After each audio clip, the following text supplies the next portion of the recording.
We have to find values of y that makes A and B parallel. So let's see to our diagram. We have given this angle and this is straight angle. So this measure of that angle will be 180 degrees minus 120 degrees.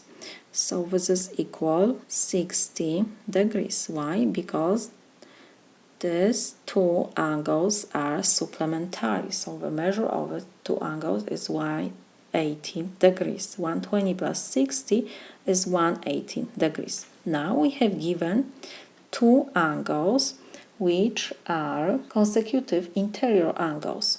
So we can use consecutive interior angles converse to find the y.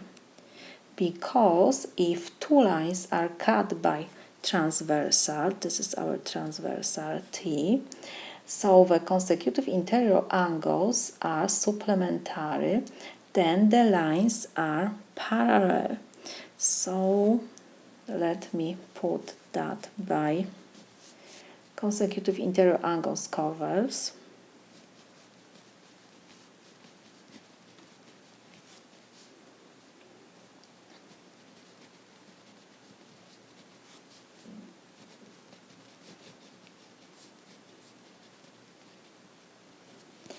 We have equation that 3y minus 30 degrees plus 60 degrees is 180 degrees.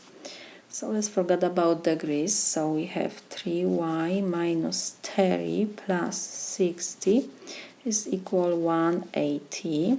So 3y is equal 180. Negative 30 plus 60, so it's 30, and when we move to right, so will be negative 30. And we have 3y is equal 150. Now we will divide both sides by 3.